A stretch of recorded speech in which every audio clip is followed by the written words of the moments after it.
मैं DG doctor Surya Kumar Shukla सबसे पहले तो उत्तर प्रदेश पुलिस को बधाई देता हूं कि उन्होंने एक दुर्दांत अपराधी विकास दुबे को एक बहुत ही साहसिक मुठभेड़ में मार गिराया और भारतीय पुलिस सेवा का सेवानिवृत्त अधिकारी होने के नाते मैं एमपी पुलिस को भी धन्यवाद देता हूं कि उन्होंने बड़ी तत्परता से इस बदमाश की गिरफ्तारी में सहयोग किया। कई लोग ये विवाद उठा रहे थे कि ये आत्मसमर्पण है, गिरफ्तारी नहीं है। उनको मैं स्पष्ट कर देना चाहता हूं कि जिस अदालत में मुकदमा लिखा होता है, जब वहां कोई अपराधी आत्मसमर्पण करता है तो उसको सरेंडर कहते हैं, और जब किसी भी सूचना पर पुलिस द्वारा अपराधी को पकड़ा जाता है तो उसे गिरफ्तारी कहा जाता है। इस मूलभूत अंतर को बिना जाने बिना समझे कई लोग उसमें पुलिस की नाकामी बता रहे हैं कि ये सरेंडर हो गया, पुलिस ने गिरफ्तार नहीं किया। तो ये बिल्कुल बेबुनियाद बात है, गैर कानूनी बात कह रहे हैं। नंबर 3 बात यह भी है कि इस प्रकार की बातों को करने का कुछ फैशन बन गया है कि पुलिस नाकाम है, पुलिस फेल है, बिना ये समझे कि भाई जिस दिन पुलिस फेल हो जाएगी उस दिन सारा समाज असुरक्षित हो जाएगा। क्या चाहते हो कि पुलिस फेल हो जाए और सारा समाज असुरक्षित हो जाए? यही तो एक संस्था है जो सबसे ज्यादा आपत्ति काल में लोगों को बचाती है। जब मुसीबत आती है तब लोग 112 नंबर 100 नंबर डायल करके पुलिस को याद करते हैं। तो कृपया पुलिस कर्मियों का मनोबल न गिराइए।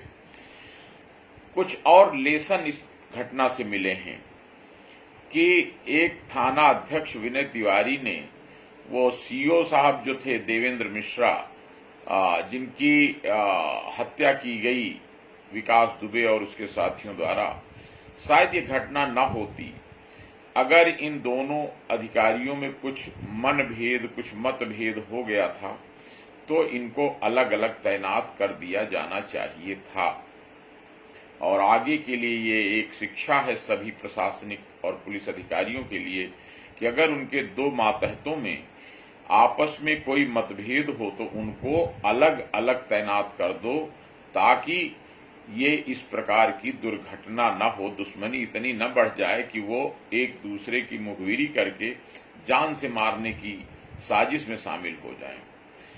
एक और पाठ इससे मिलता है कि देवेंद्र मिश्रा जिस प्रकार उनको प्रोजेक्ट किया गया विकास दुबे के सामने कि आपको इनकाउंटर करने के लिए आ रहे हैं, और विकास दुबे को यह विश्वास हो गया कि हाँ मुझे मारने आ रहे हैं।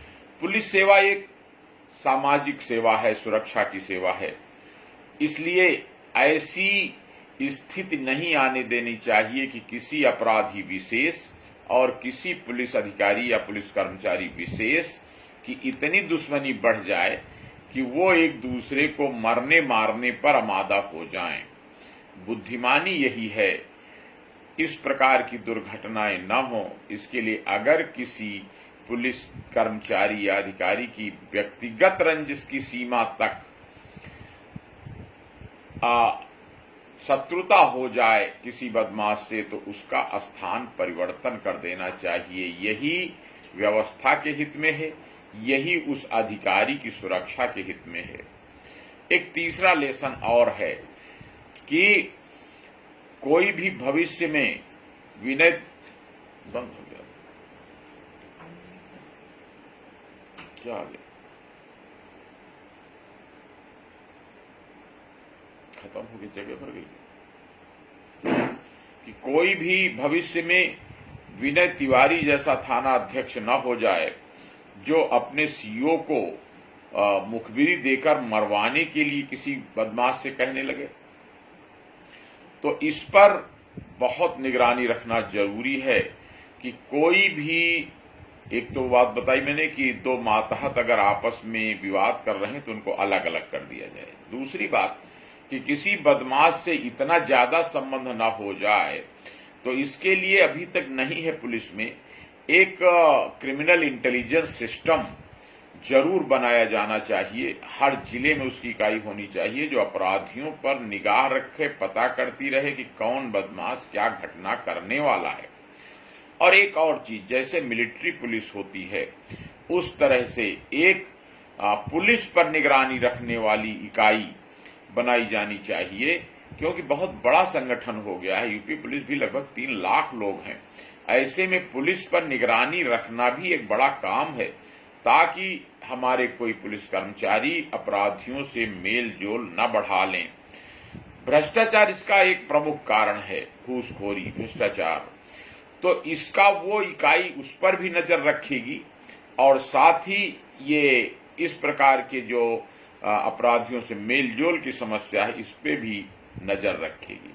अब तात्कालिक जरूरत यह है कि पूरी उत्तर प्रदेश पुलिस की स्क्रीनिंग कर ली जाए, एक छानबीन करा ली जाए एलआईयू से या इंटेलिजेंस से कि कौन कौन लोग बहुत ज्यादा घूसखोरी में लिप्त हैं और कौन लोकल बदमाशों से दोस्ती कर बैठे हैं।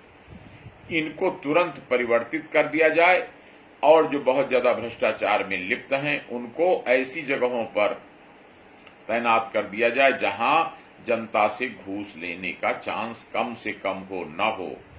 और दूसरा और कदम हो सकता है कि उनकी संपत्तियां जब्त कर ली जाएं, ताकि इस तरह की प्रवृत्तियों को रोकथाम लगाई जा सके। इस तरह की प्रवृत्तियों पर एक और चीज, भविष्य में कोई विकास दुबे न बने, यानी कि अपराधी बढ़ते न चले जाएं, इसके लिए समय से दंड और समय से उनको सुधार दोनों जरूरी हैं। अभी हमारे यहाँ जेलों में अपराधियों के सुधार का सिस्टम भी बड़ा कमजोर है। तो अपराधी सुधार योजना लागू करके जेलों में इन सबको सुधारा जाना चाहिए, प्रेरित किया जाना चाहिए। और एक इनकी मारक क्षमता को कम करने का एक आवश्यक उपाय है कि अपराध के द्वारा कमाई गई संपत्ति को जब्त करने का तुरंत एक कड़ा कानून यूपी कोका जैसे है उस तरह का बनाया जाना चाहिए।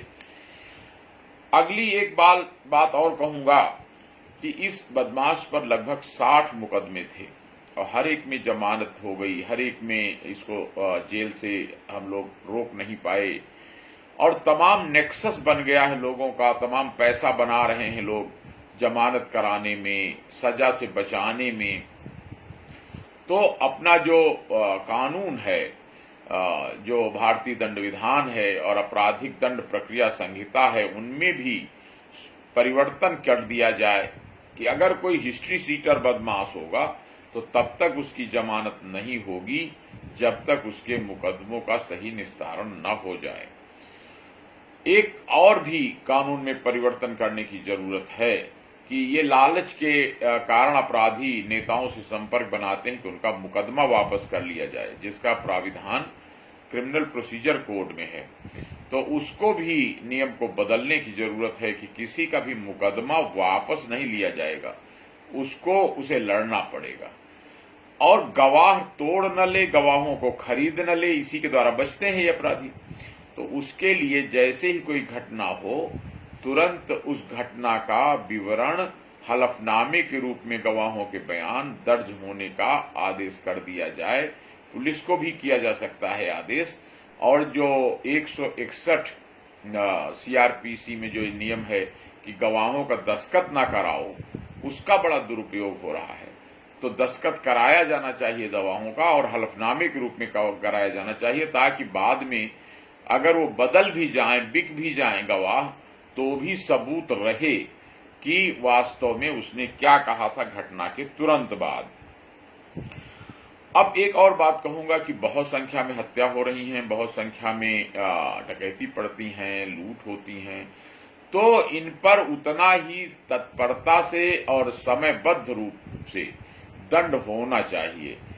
अर्थात ये भी तय होना चाहिए कि जैसे पुलिस को है कि 3 महीने में चार्जशीट लगाओ, उसी तरह अदालत को भी आदेश होना चाहिए कि अगले 6 महीने में आप फैसला दे दीजिए। और अगर कोई दिक्कत है तो कुछ पुलिस जज साहब की कोर्ट से अटैच कर दी जाना चाहिए कि गवाह को बुला के लाने के लिए, मुलजिम को पकड़ के लाने के लिए कुछ फोर्स अदालत से भी अटैच कर दी जाए, ताकि ये ना उनको मौका मिल सके कि अदालत को ये शिकायत करें कि गवाह आते नहीं मैं क्या करूं, मुलजिम आते नहीं मैं क्या करूं। तो जो ये विंग है जिसकी ड्यूटी हो गवाह लाना और मुलजिम लाना, इसको कुछ संख्या में अदालत में भी संबद्ध कर दिया जाए। पुलिस मूलतः देखिए उस तरह की है जैसे समाज में झाड़ू लगाने का काम, जो सबसे गंदे लोग, समाज के अपराधी, सबसे पागल, अधपगले, सनकी, घमंडी, क्रोधी, गुस्सैल, ये सब इनसे डील करने का काम है। तो पुलिस इनकी झाड़ू लगाने का काम करती है। जैसे घर में आप झाड़ू लगाते हैं तो इसमें थोड़ी गंदगी आ जाना स्वाभाविक होता है, लेकिन समय समय पर इस पर सुधार होना चाहिए। जो पुलिस सुधार के लिए व्यवस्थाएं की गई हैं, जो सुझाव दिए गए हैं पुलिस आयोग द्वारा, पुलिस सुधार आयोग द्वारा, उनको लागू किया जाना चाहिए कि पुलिस कर्मियों को हफ्ते की छुट्टी मिल जाए, उनका भी मानसिक संतुलन ठीक रहे। हर 2 साल बाद कम से कम 15 दिन की उनको ट्रेनिंग पे भेज करके उनका स्वास्थ्य ठीक कराया जाए और उनका मानसिक स्वास्थ्य भी ठीक कराया जाए, और कहीं भी नेक्सस न बन जाए। इसके लिए बार बार एक ही शहर में तैनाती, बार बार एक ही थाने में तैनाती, इसको जरूर खत्म करना चाहिए। भले ही बहुत दूर न भेजा जाए, जैसे अगर आसपास के जिले हैं उनमें ही तैनाती दी जाए, लेकिन थाना बदल जाए और जिला बदल जाए, ये जरूर हो जाना चाहिए। मुख्य कारण बदमाशों का मनबढ़ होने का है कि उनको समय से सजा नहीं मिलती। पुलिस गिरफ्तार करती है, अदालत जेल भेजती है और फिर जमानत करा के आ जाते हैं। इसलिए तब तक उनको बाहर नहीं आना चाहिए जब तक ये प्रमाणित न हो जाए कि वो दोबारा जुर्म नहीं करेंगे।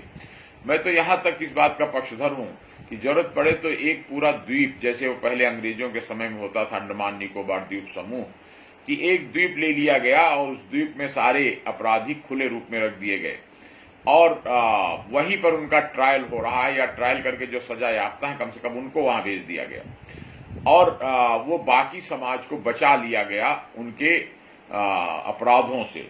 तो इस प्रकार की भी व्यवस्था कर दिया, क्योंकि हमारी जेलें जो हैं ओवर क्राउडेड हैं, जेलों में जगह नहीं है और उतनी जेलों में खर्चा बहुत आ रहा है। तो जेल सुधार भी लागू हो जाने चाहिए कि सरकार के खर्चे पर ये लगभग 1 लाख बदमाश यूपी में रोज खाना खाते हैं, रहते हैं, तो ये सरकारी मेहमान समझते हैं अपने को, तो इनसे वो वसूल किया जाना चाहिए। एक तो तुम बदमाशी करो, अपराध करो, और दूसरा तुम सरकार के खर्चे पर मेहमान बनकर के रहो। तो ये दोनों बात नहीं होनी चाहिए। और ये जो हम लोगों का आउटडेट कानून है 1860 का भारतीय दंड विधान है, इसको बदलना चाहिए।